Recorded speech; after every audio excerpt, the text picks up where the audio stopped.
Песок пустыни под вечер лег тенями, и именно в этот момент рабочие археологи натолкнулись на странный выступ камня. Казалось, что очередной промах, но лопата задела скол, за которым скрывался вход. Это не была мелкая могила. Это была гробница, давно заброшенная и почти стертая временем. Весть о находке попала к руководству экспедиции, и вскоре весь археологический мир Египта содрогнулся. Возможно, новое открытие, сравнимое с Тутанхамоном. Тем не менее, первые кадры внутри вызывали тревогу. Полумрак, песчинки на стенах, надписи, едва читаемые спустя тысячелетия. Никто не ожидал, что то, что казалось легкой находкой, обернется настоящим шоком. Ученые поняли. Здесь спрятали не просто гроб, а целый комплекс ритуалов и зашифрованных посланий. Сразу же стали возникать вопросы. Кто разрешил начинать раскопки здесь? Почему место было забыто? И главное, что скрывают древние гробницы под этой песчаной коркой? В этой тени под песком зарождается тайна, которую предстоит раскрывать шаг за шагом. И уже сейчас стало ясно. Мы не получим полную картину без того, чтобы поднять самые темные секреты. Загадка саркофага.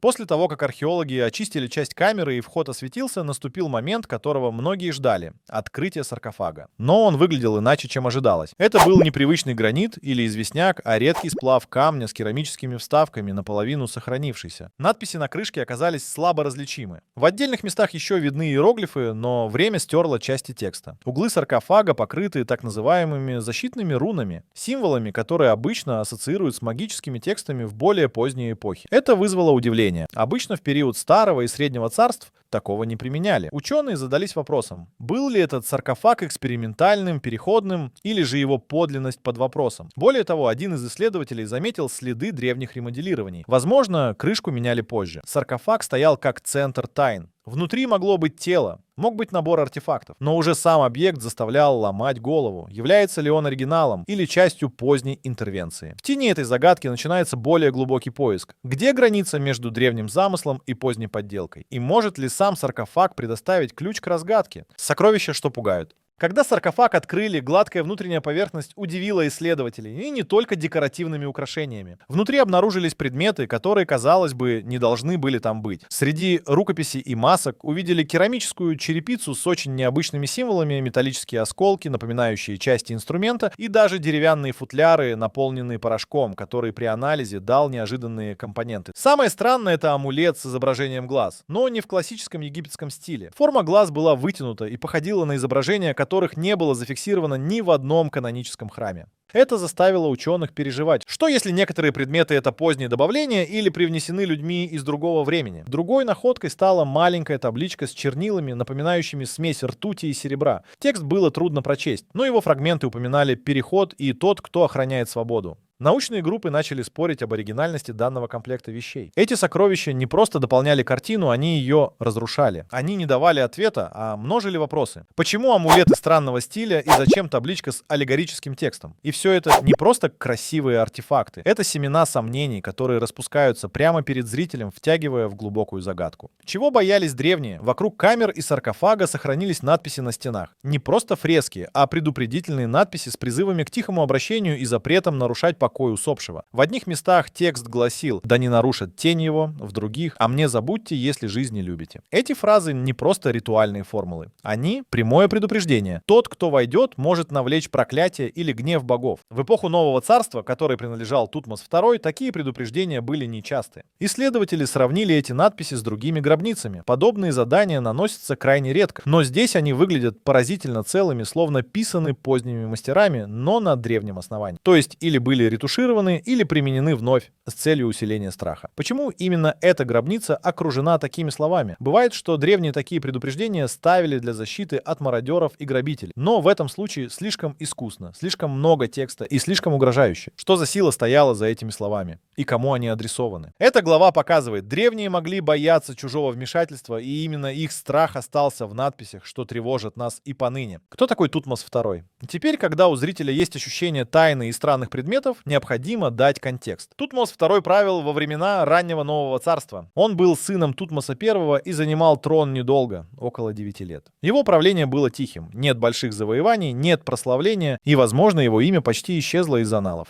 Но именно это делает находку особенно ценной. Если обнаруженный гроб действительно его, он может заполнить пробелы в истории, дать сведения о ритуалах, политической структуре и связях с другими фараонами. Биографические записи, доступные ученым, ограничены. Он женился на своей сестре для укрепления власти власти, и именно при нем начали закладываться проекты, завершенные его преемниками. Но нет подробностей о его личности, о внутренних интригах его двора, о смерти, была ли она естественной или не вполне объяснимой. Его имя мелькает в упоминаниях, но без деталей. И вот он, шанс восстановить его образ, узнать, кем он был, как жил и как умер. Эта глава должна связать интригующее начало, странные находки и предупреждения с реальным человеком, жившим когда-то, и дать движение к логическому раскрытию тайны. Лабиринты древних карт. История открытия этой гробницы началась задолго до того, как первая лопата коснулась песка. Ученые десятилетиями исследовали древние папирусы, фрагменты настенных надписей и географические пометки времен Нового Царства. Несколько раз упоминалось загадочное место погребения царя, но его точное расположение терялось в интерпретациях. Ключевой подсказкой стала плита из заброшенного храма, на которой была изображена карта некрополя. Один из символов, ранее считавшийся декоративным элементом, оказался стилизованной схемой ущелья. Это натолкнуло исследователей на идею сверить старинные карты с современными спутниковыми снимками. Сравнительный анализ показал, что несколько районов на западе от Луксора совпадают с ориентирами, указанными на каменной плите.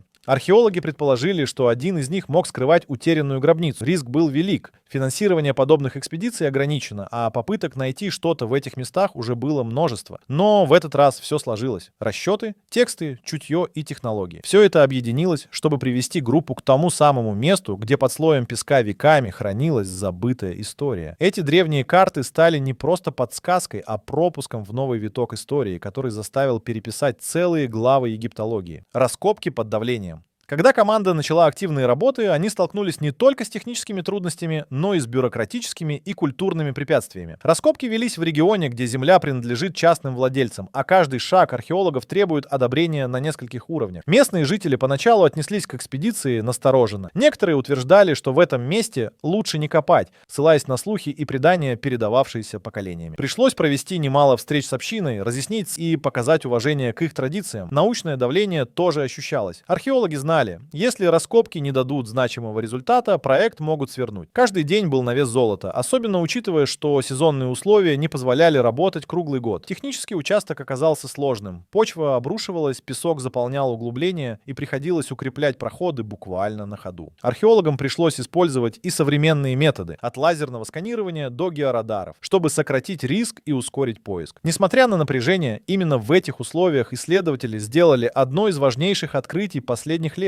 Давление, с которым они работали, только подчеркивает ценность каждой найденной детали. Это была не просто археология, это была гонка со временем, страхами и ожиданиями всего научного мира. Наука и мумии. После того, как внутренняя камера была полностью очищена, настал момент для самой деликатной работы — исследования останков и артефактов. Ученые подошли к этому этапу максимально осторожно, применяя новейшие методы, спектральный анализ, томографию и даже бесконтактную лазерную диагностику. Останки, найденные в саркофаге, были сильно повреждены, но поддавались идентификации. Проводя ДНК-исследования, ученые сопоставляли образцы с ранее найденными останками представителей 18-й династии. Результаты оказались поразительными. Генетическая связь действительно подтвердила принадлежность к царской линии. Особенно интересным оказался анализ тканей. Фрагменты одежды, обмотки и даже следы мазей дали точную информацию о веществах, применявшихся при мумификации. Некоторые компоненты ранее не фиксировались в Египте, что говорит о возможных торговых связях или забытых ритуалах. Даже пыль внутри саркофага подверглась изучению. В ней нашли микроэлементы, которые указывали на присутствие благовоний и веществ, используемых для очищения тела перед захоронением. Научный подход не только подтвердил личность погребенного, но и открыл целый пласт информации о ритуалах, технологиях и ресурсах той эпохи. Эта гробница стала лабораторией древности, где каждый грамм пыли — это данные, способные переписать учебники истории. Плесень, ржавчина и смерть. Как только гробницу открыли, ученые столкнулись с еще одной угрозой — временем. Несмотря на относительную герметичность, внутренности камеры были частично повреждены. Влажность, колебания температуры и биологические факторы сделали свое дело. Плесень покрывала не только текстиль и древесину, но и проникала в трещины на стенах и артефактах. Это была особая разновидность грибка, устойчивая и агрессивная, способная за считанные месяцы разрушить древние материалы. Металлические предметы пострадали от коррозии. Даже золото, металл, не подверженный ржавчине, оказалось тусклым и потускневшим. Некоторые медные и бронзовые изделия едва поддавались идентификации. Проблемы касались и краски. Многие изображения и надписи едва различимы, поскольку красители на органической основе утратили пигменты. Работы по восстановлению требуют долгих лет и предельной точности. Главной задачей стало сдерживание разрушений. Ученые создали временные временный микроклимат внутри гробницы, чтобы стабилизировать ситуацию. Были подключены специалисты по реставрации, микробиологи и даже инженеры по системам фильтрации воздуха. Это был бой с невидимым врагом. Каждый день промедления означал потерю бесценных деталей. И каждый сохраненный фрагмент — маленькая победа над временем, которая неумолимо стирает следы великого прошлого. Связи с другими фараонами. По мере изучения находок археологи все чаще сталкивались с символами и стилем оформления, которые не соответствовали эпохе Тутмоса II. Некоторые элементы напоминали образы времен более поздних правлений, особенно периода Эхнатона и даже Рамсеса. Один из артефактов — алтарный камень с выгравированными сценами — удивил ученых. Стиль росписи сочетал черты сразу нескольких эпох. После внимательного анализа выяснилось, что предмет, вероятно, был перемещен в гробницу уже после ее изначального захоронения. Связи с другими фараонами прослеживались и в тексте на стенах. Имена, упомянутые в молитвах и формулах, принадлежали не только современникам Тутмоса, но и более поздним правителям. Это может говорить о повторном использовании гробницы или ее сакральной значимости на протяжении веков. Также была найдена статуэтка, предположительно изображающая Тутмоса III, преемника Тутмоса II. Возможно, это символ династической преемственности, либо попытка узаконить